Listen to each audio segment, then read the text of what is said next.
Hi, mining community. Welcome back to another episode of the Dig Deep the Mining podcast. And today's guest is Carl Esprey, who's the Executive Director of Contango Holdings, who have a large stake in the Lubu Coal Project, which is a high-value coking coal project in Zimbabwe. Carl is a qualified chartered accountant and chartered financial analyst with a long career in natural resources investment and development sector.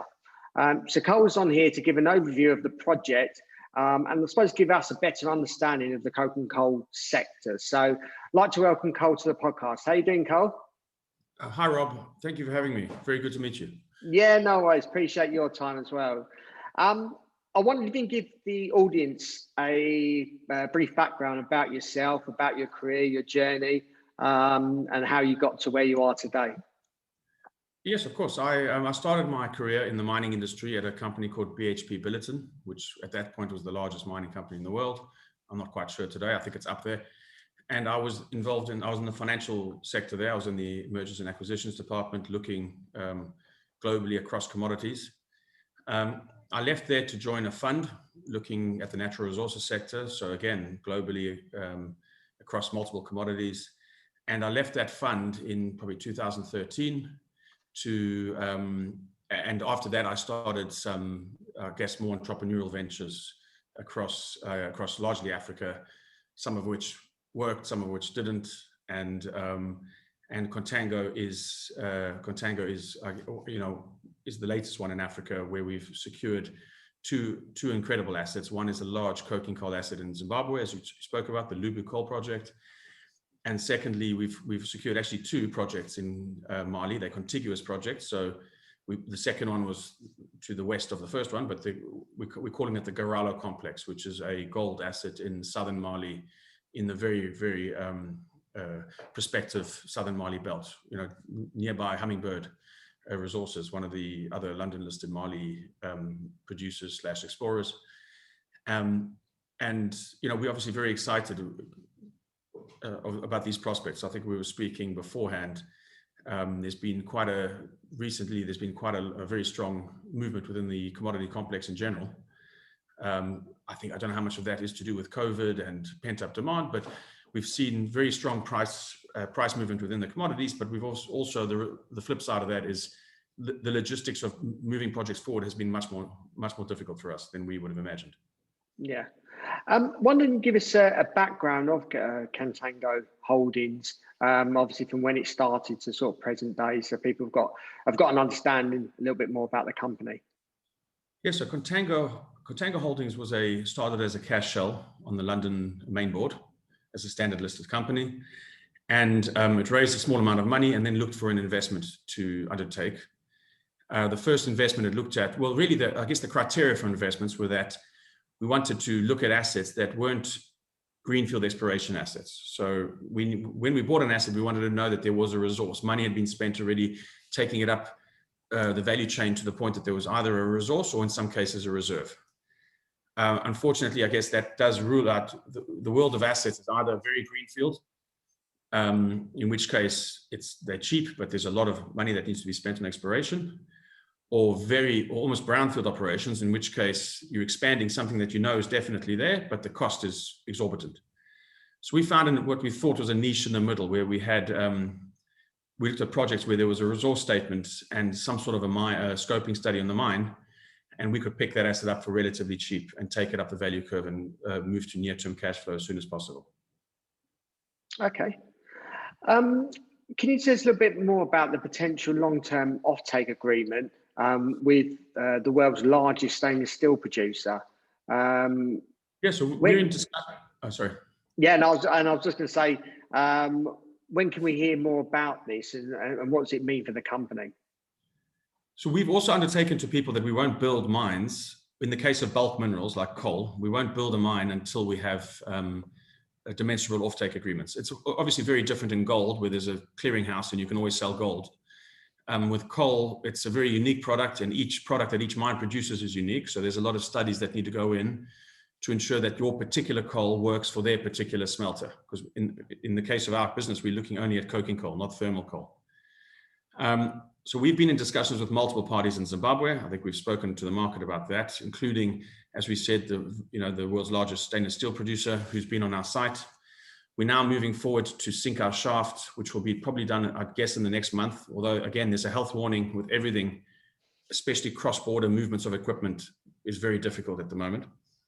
In fact, even getting off-takers, because a lot of the companies we're speaking to are headquartered in China, getting people to move from China to either South Africa or Zimbabwe is very difficult at the moment, not because they can't move there, but then on returning to China, they're stuck at a hotel for 14 days, so they choose not to come.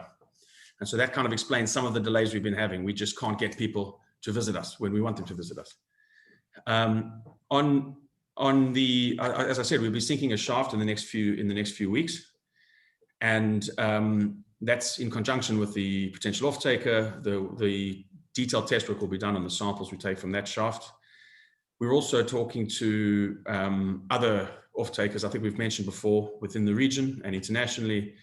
And I think, I think we're very positive about the results that will come from the test work we're doing now, specifically also because of the new methodology that we kind of spoke about with the Chinese off-taker that I was speaking about, was to move, instead of an open cast mine, so opening a large pit, to actually sink a decline and attack directly the coking coal.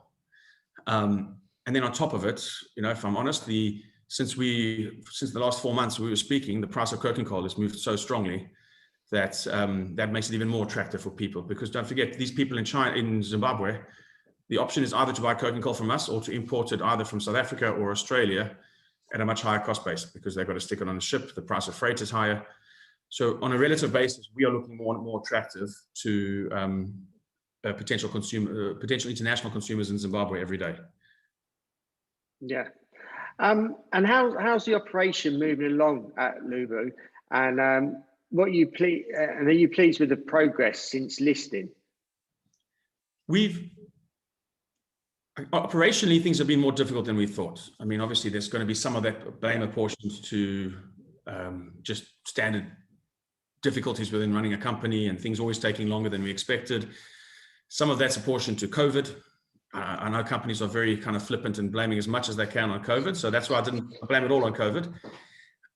The flip side is that the commodity complex has rescued the whole mining sector so strongly. I mean, coking coal's up about 35% since we listed. So what we thought was profitable then will be even much more profitable at the moment. I mean, that goes across all our competitors as well. So, but we are where we are. The commodity sector is very strong at the moment. Demand is extremely strong. It's been, as I said, it's been much more difficult getting everyone to sit in a room. And Zoom is all well and good, but often these decisions have to be done in rooms together in countries where people can actually come and look at the asset. That's been much, much harder than we thought. And in some cases, I mean, you'll have seen what we thought would happen in January, moved to February, moved to March, moved to April, just because people were just saying, well, come next month. And then they'll say, we'll come next month.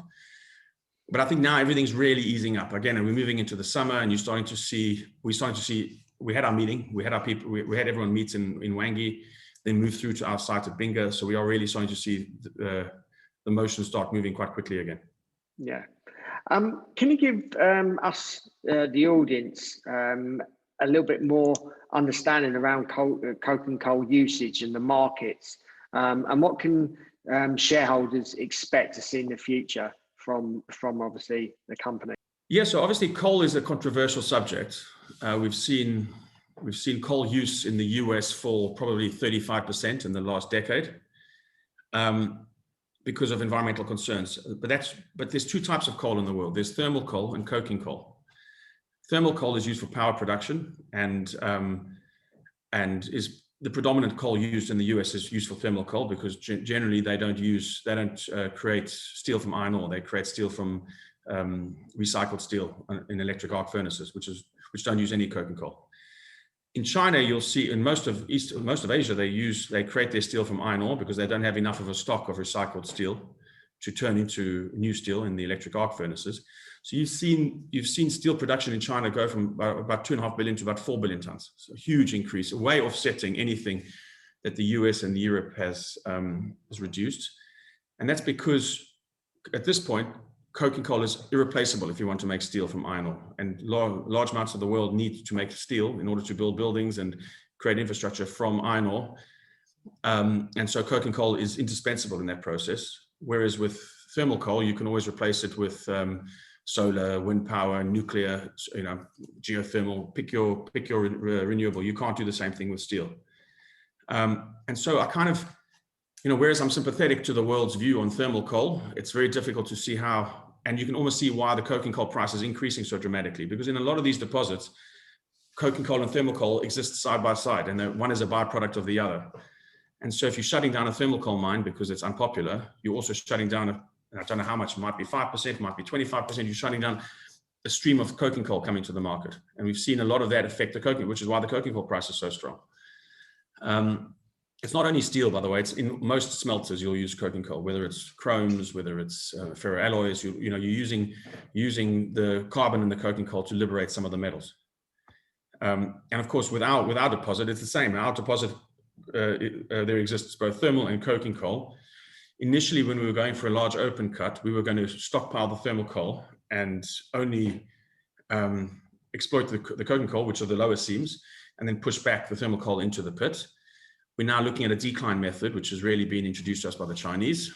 And instead of then using an open cut, we can just sink a decline and go straight into and use continuous miners to just mine the coking coal seams down the bottom. It's not very deep anyway. At the deepest, our resource is 50 meters deep. So we're not talking, we're not talking dramatic South African mines, like the gold mines in South Africa. Yeah. So we're going to move on from coal to gold. How are the operations progressing at Garalo? And what's the next step for the project?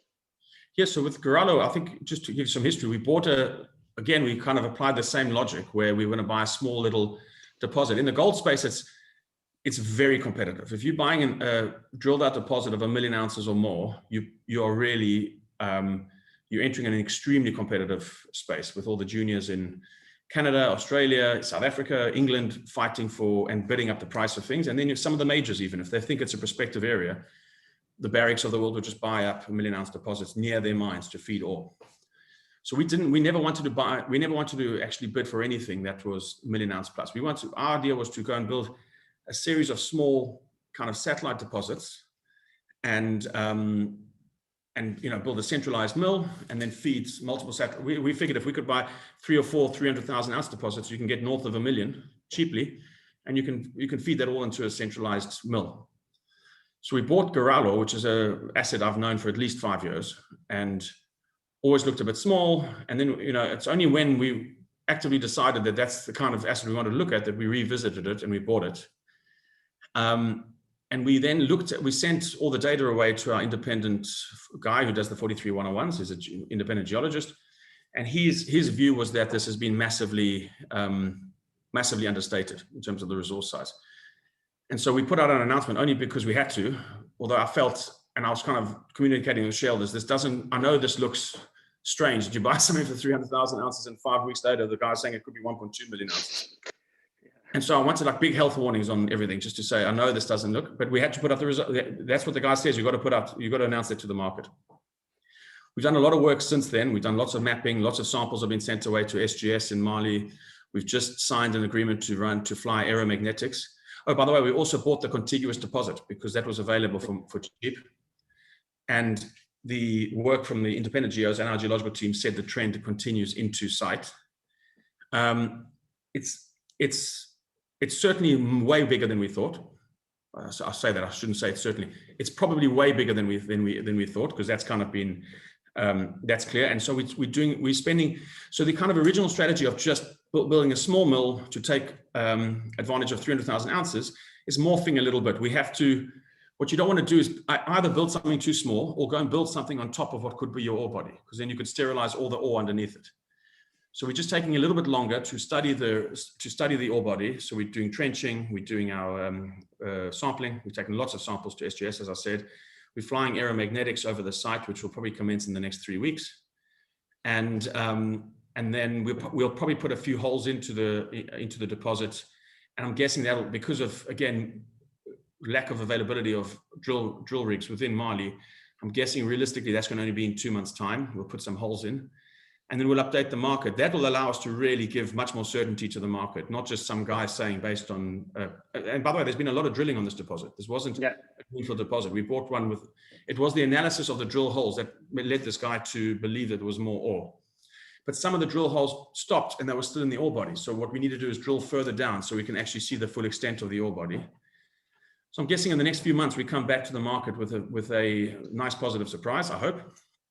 And then using that, we can then source the size of the mill and the mine that we want to build, because really we still want to be a cash flow. We're not here to be drilling for 3-4 years to find something huge. We still, but we just physically have to locate things so that it makes sense. And then again, we're talking to some royalty producers. We're talking to 2 royalty guys about signing royalties for the deposit. Now, I've said that for a while. There's a very good reason why we haven't just signed a royalty now, and that's because we don't know how much gold we have. We could have signed a royalty 3 months ago with someone on the basis of 300,000 ounces, which is what we bought. But royalties tend to extend for the upside for a royalty producer is that you find more gold. That's kind of their game. They give you a royalty based on what you can show you have, and then if you find 4 times as much gold, it's upside for them. We now have very good reason to believe we have more gold. So for us to sign a royalty where we can prove 300,000 ounces, and where we know we probably have 4 times that, would be, I think, a terrible decision for the company. So we have held off. Signing any royalty agreements, but again, I'm just saying we could, and if we need to, we will. But we've held off signing any royalty agreements until we really understand the extent of what we have. What we thought was this kind of satellite deposit has turned out to be something much bigger. So we have to understand that better. Yeah. But we have a full team working on that in Mali, obviously separate from the Zimbabwe operation, and there's been Ramadan for the last few weeks, so that's kind of slowed things a little bit, but now that's finished and we're back on at full capacity. Yeah, I mean, that's probably a bit of a shock when the geology consultant come back to you and said that 4 times the amount of resource that you thought. I suppose a shock. I just knew there'd be. I guess I knew there'd be suspicion and people, but it really wasn't. It was as much of a shock to us as anyone, because just literally 2 weeks before we were telling everyone we had this amazing strategy of buying up 300,000 ounce deposits, and then next thing, the first one we get turns out that it's probably much bigger. Yeah. And obviously, keeping on the Garalo, so much more significant of a deposit than you obviously really anticipated. You obviously just mentioned about some of the other multiple pit operations that you were looking at. Just wanted to give some more details around that. Yeah, we looked at you mean multi-million ounce deposits. We looked at we were offered them. We never looked at them because the cost of entry was too high. You're looking for a million ounce drilled out deposit in Mali, $15 to $20 million. So it never made sense for a company our size to buy that. That's why, but for a 300,000 ounce deposit, you're looking at $1 million. So you buy 3 of those at $3 million, you've got 900,000 ounces, and someone who's buying 1 million ounces is paying 15, so that's kind of the thought process we had. Now, of course, you want the deposits to be contiguous or at least near each other. So that, having one in Western Mali, one in Southern Mali means you're building tiny little mines. We wanted to build a large mill and feed ore in from satellite deposits. And that's what really took the most time, was working on an area where we thought we knew people and we knew enough projects where we could build that database. And as you saw, we very quickly moved on the neighbors because we'd already spoken to the neighbors about buying that. And the minute we knew we had more than we had, we immediately launched on our neighbors deposit, because had we put out that we have much more than we had, the price of the neighbors deposit would have increased. So we had to move quickly. And we've got optionality on further deposits in the area as well, which we can seek to, because that was our idea, build a little, a network of smaller deposits around a main deposit. And so, I think, again, I'd love to say that I knew all along that this was going to be much larger and that I'm just this, but, and one day I might say that, you never know, but then people will come back to this podcast and say, no, you didn't know. You have to come on later this year or next year and give us an update. So I knew all along. I could read the maps and all that, but I couldn't. It was just like. Yeah. And what are the timeframes you're looking at for both the projects? And I suppose those projects would be, obviously if they come back and they are what they are. Are you looking at any further acquisitions as well? No, we're not looking at further acquisitions. As I said, we've got some optionality within Mali, but that's we're talking small neighbors. If we can pick up neighbors' deposits at the right time for the right amount of money, and each subsequent acquisition will be smaller than the last. And you saw the last one was way small. The first acquisition in Mali was higher, then it got lower. So there might be some small acquisitions of land around us. Timeframes for Zimbabwe is in terms of sinking the shaft, removing the product, sending it off to be processed. And by the way, that product is sold then. So we're actually selling small amounts, but anyway, technically we've then mined and sold product. You're looking at probably 2.5 months for that. And in Garalo, we start the aeromags in the next 3 months. Next 3 weeks. And the aeromag will be over our Garalo deposit and obviously the neighboring deposit in Tiela. And then from the back of that, we'll do some drilling. And after we've done the drilling and we understand the resource, we will then issue the royalties. So we can raise the royalty money in order to fund the mine build. And the mine build will, I would guess, push to late this year, early next year. But then the fact that we're spending this money now will allow us to price the royalties correctly, because badly priced royalty is very, very expensive for a company. Yeah. And what are the life of mines of both projects? The coal deposit is over 2 billion tons. So of which 30% is coke and coal. So that's 600 million tons. And offtakes we're looking at are something like 50,000 tons a month. So don't worry about that. Yeah. It's hundreds, tens of decades and decades. On the gold deposit, obviously all depends on the size of the mine you build. And the size of the mine we build will be, and versus the resource size. So the size of the mine we build the size of the mine that we can afford to build based on royalties without having to go and raise too much money is about 30,000 tons and 30,000 ounces an annum.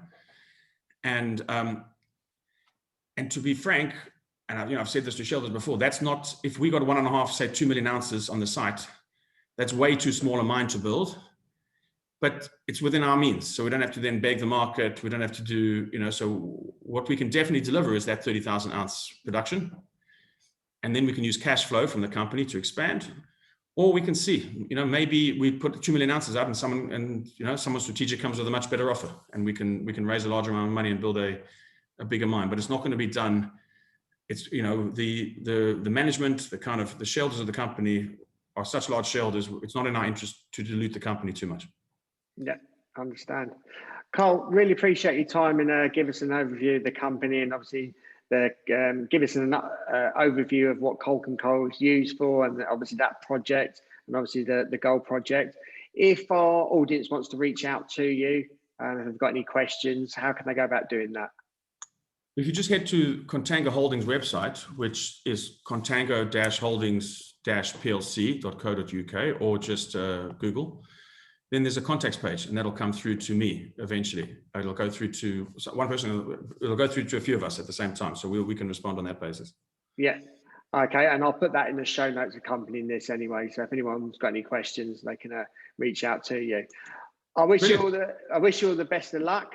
Sounds exciting, and especially coming back with that larger than resource than you thought. So best of luck, and maybe come on next year, later this year or next year, to give us an update and see where you are then. Brilliant, appreciate it. Have a good one. No worries. And you and the audience, appreciate you listening.